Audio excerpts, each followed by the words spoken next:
नमस्कार दोस्तों, स्वागत है हमारे YouTube चैनल परीक्षा मंथन में। और हम लोग मूल विधि में आईपीसी भारतीय दंड संहिता 1860 पढ़ रहे हैं।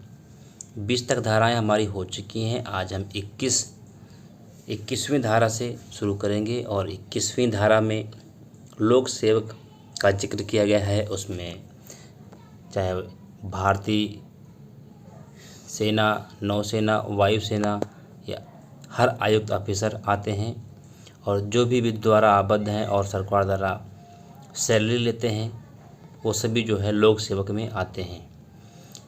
ये 12 हेडिंग्स में बताया गया है कि कौन कौन आता है। तो इसमें ज़्यादा नहीं, बस इतना पता होना चाहिए कि 21 में लोक सेवक आता है। धारा 22 जंगम संपत्ति। जंगम मतलब चल संपत्ति। जंगम का तात्पर्य चल संपत्ति होता है। चल संपत्ति जैसे कार, कुर्सी, मेज, टेबल, ये सब चल संपत्ति हैं।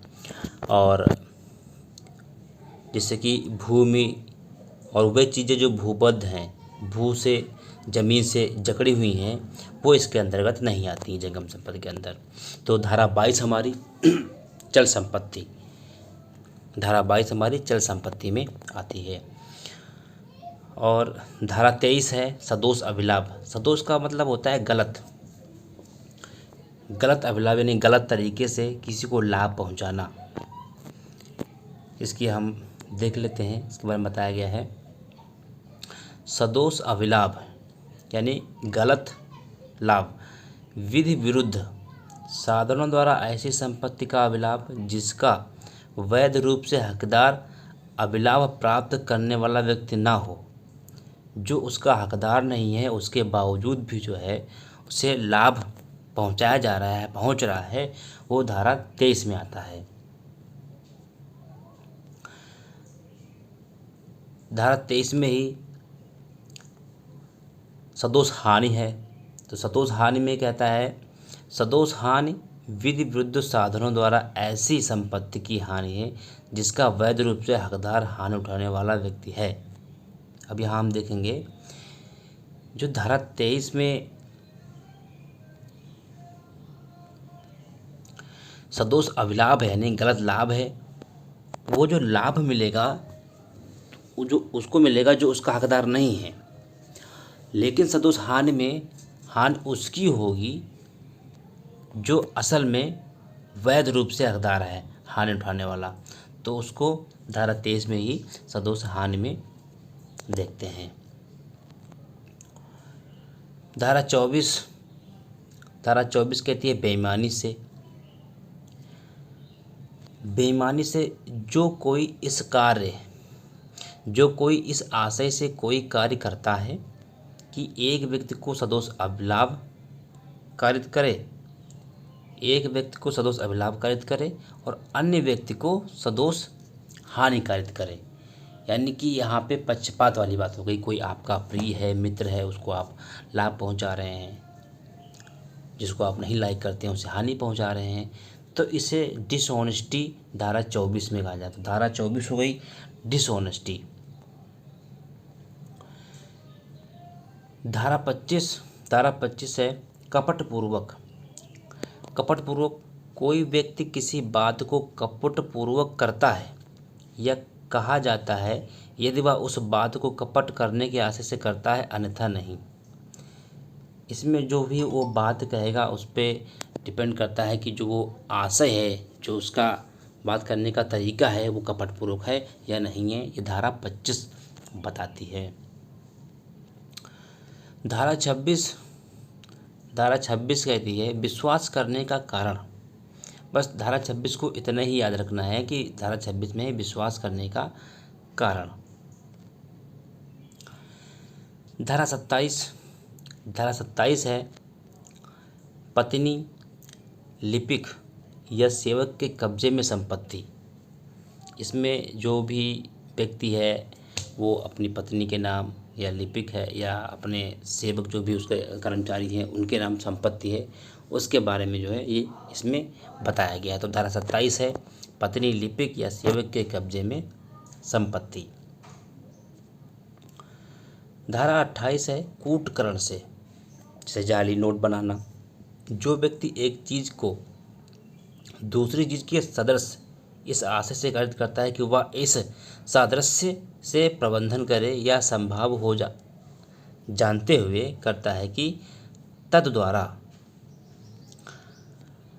प्रवचन की जाएगी, यह कूटकरण कहलाता है। अगर किसी चीज़ की डुप्लीकेट बनाता है तो उसे कूटकरण धारा 28 में जोड़ा जाएगा। धारा 28 है धारा 28 हो गई कूटकरण। अब धारा 29 देखते हैं। धारा 29 से दस्तावेज से संबंधित है। दस्तावेज कोई भी हो सकता है। दस्तावेज किसी शब्द में विषय का द्योतक है जिसके किसी पदार्थ पर अक्षरों, अंकों, चिन्हों, साधनों द्वारा, उनमें से एक से अधिक साधनों द्वारा विभक्त या वर्णित किया गया हो, जो उस विषय के साक्ष्य के रूप में उपयोग किए जाने को आशयित हो या उपयोग किया जा सके।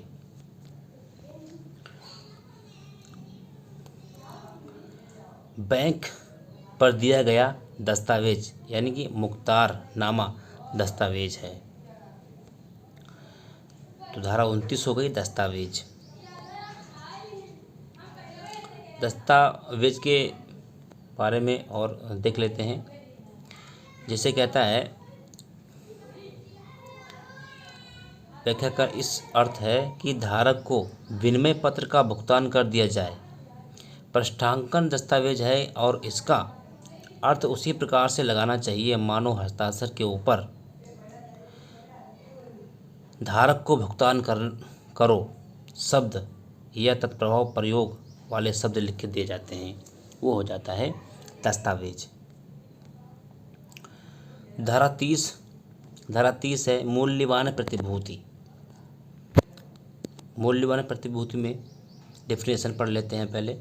मूल्यवान प्रतिभूति शब्द उस दस्तावेज के द्योतक हैं जो ऐसी दस्तावेज है या होनी या तात्पर्य है जिसके द्वारा कोई विधिक अधिकार सृजित, विस्तृत, निर्बंधित, निर्वाचित किया जाए, छोड़ा जाए, या जिसके द्वारा कोई व्यक्ति यह अभिस्वीकार करता है कि वह विधिक दायित्व के अधीन या आमुख विधि अधिकार नहीं रखता है। तो धारा 30 हम पढ़ेंगे मूल्यवान प्रतिभूति। धारा 21 में विल है। विल शब्द किसी भी वसीय दस्तावेज का द्योतक है।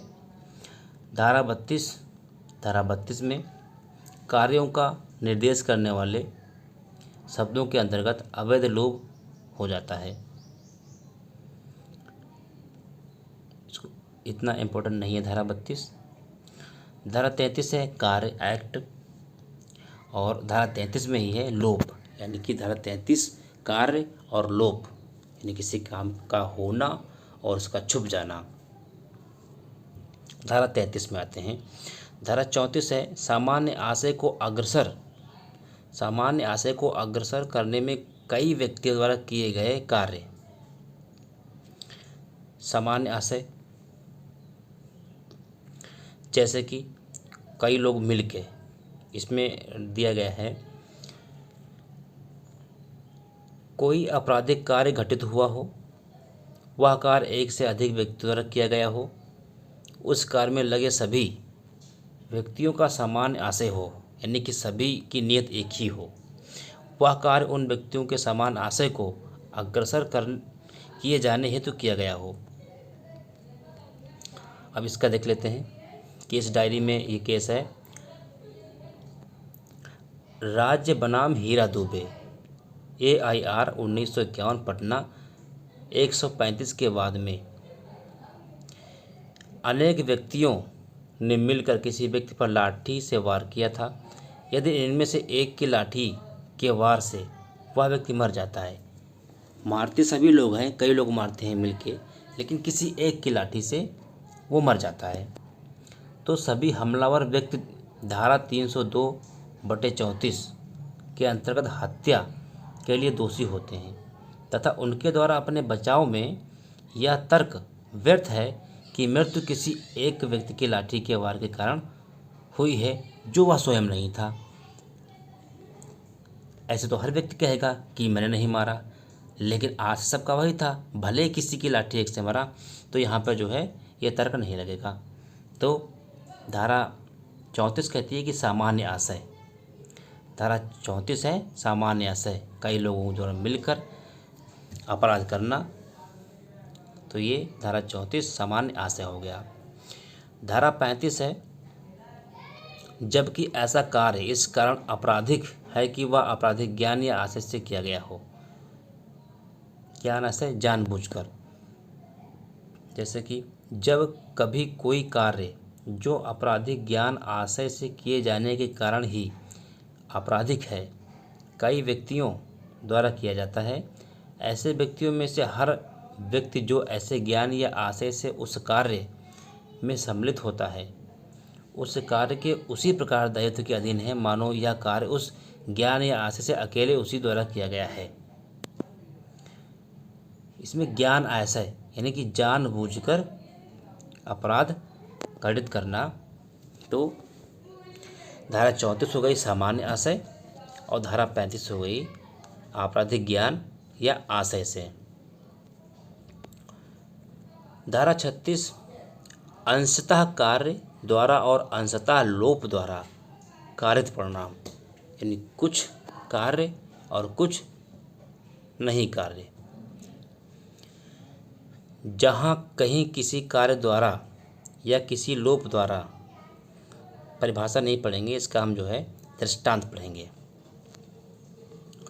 दृष्टांत में देखते हैं, अंशतः या को भोजन देने का अवैध रूप से लोप करके और अंशतः या को पीट कर शासय या की मृत्यु कारित करना, का ने हत्या की है। यानी कि या जो का है वो अंशतः यानी कि थोड़ी मात्रा में या को भोजन देता है और बाकी लोप कर देता है और थोड़ा थोड़ा जो है उसे पीटता है। इस वजह से भोजन ना मिलने से और पिटाई होने से या का की जो का द्वारा या की मृत्यु हो जाती है। तो यहाँ का जो है हत्या का दोषी है।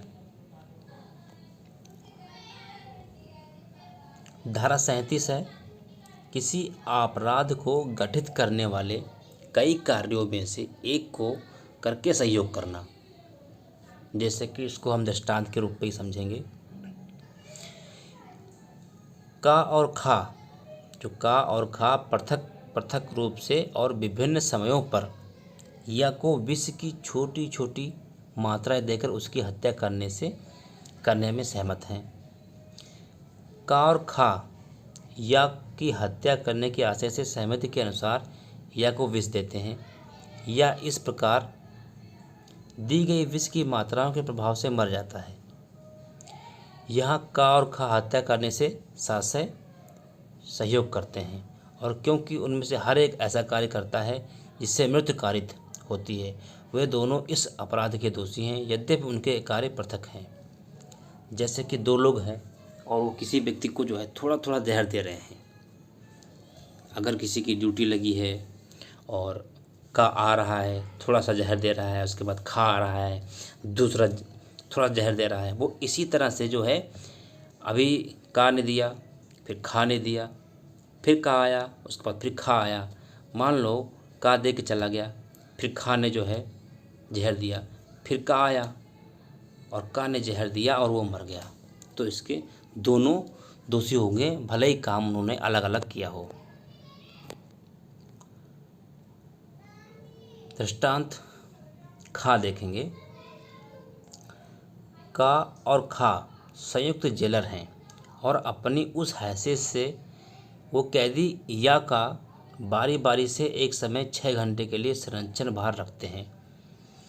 या को दिए जाने के प्रयोजन से जो भोजन का और खा का दिया जाता है वह भोजन इस आशय से कि या की मृत्यु कारित कर दी जाए, हर एक अपने हाजिरी के काल में या को देने का लोभ करके वह परिणाम स्वरूप कारित करने में जानते हुए सहयोग करते हैं। वे भूख से मर जाता है का और खा दोनों या की हत्या के दोषी हैं।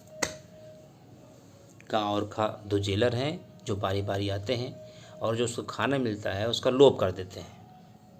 अब जब लोभ हो जाता है तो वो भूख से मर जाता है, तो यहाँ दोनों दोषी होंगे।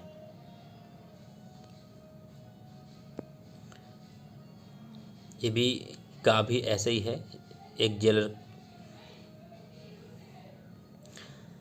धारा 38 कहती है, आपराधिक कार्य से संयुक्त व्यक्ति विभिन्न अपराधों के दोषी हो सकेंगे। इसका दृष्टांत देखते हैं। गंभीर प्रकोपन की ऐसी परिस्थितियों के अधीन पर या पर आक्रमण करता है। जो कहा है, गंभीर प्रकोपन की ऐसी परिस्थितियों के अधीन या पर आक्रमण करता है कि या का उसके द्वारा या क्या उसके द्वारा किया जाने वाला केवल ऐसा आपराधिक मानववध है जो हत्या की कोर्ट में नहीं आता। खा जो या से वैमनस्य रखता है, उसका वध करने के आशय से और प्रकोपन के वशीभूत न होते हुए या को वध करने में का की सहायता करता है। यहाँ यद्यपि का और खा दोनों मृत्यु कारित करने में लगे हुए हैं, खा हत्या का दोषी है और का केवल आपराधिक मानववध का दोषी है। अभी दो लोग आपस में मार कर रहे हैं। तीसरा व्यक्ति जो पहले व्यक्ति से बहुत ज़्यादा दुश्मनी रखता है, वो आता है और दूसरे व्यक्ति को भड़का देता है और साथ में उसकी मारने में हेल्प करता है और वो मर जाता है। तो चूँकि जो पहला व्यक्ति मार रहा था तो हत्या करने का उसका आशय नहीं था, लेकिन तीसरे के भड़काने से जो है उसका वध हो गया। तो धारा 38 है, आपराधिक कार्य से संयुक्त व्यक्ति विभिन्न अपराधों के दोषी हो सकेंगे। धारा 39 है, स्वेच्छाया से संबंधित है। इसका एग्जाम्पल देखेंगे हम। का लूट को सुकर बनाने के प्रयोजन से एक बड़े नगर में बसे हुए गृह में रात को आग लगा देता है और इस प्रकार एक व्यक्ति की मृत्यु कारित कर देता है। यहाँ का आशय भले ही मृत्यु कारित करने का ना रहा हो, भले ही उसके लूट का रहा हो, वह दुखित भी हो कि उसके कार्य से मृत्यु कारित हुई है, तो भी यदि वह जानता था कि संभाव्य है कि वह मृत्यु कारित कर दे, तो उसने स्वेच्छाया मृत्यु कारित की है। यानी कि उसने ना चाहते हुए भी जो है मृत्यु का हत्या का दोषी है, क्योंकि उसको पता था आग लगाएंगे तो मृत्यु भी हो सकती है। तो धारा 39 हो गई स्वेच्छाया। धारा 40 में अपराध से संबंधित है। इस धारा के खंड 2 और 3 में वर्णित अध्यायों और धाराओं का सिवाय अपराध शब्द इसी संहिता द्वारा दंडनीय की गई किसी बात का द्योतक है। ये सब धाराएं हैं अपराध से संबंधित। तो बस धारा 40 को याद रखेंगे, अपराध। तो यहीं पे हमारा सेशन समाप्त होता है। Thank you.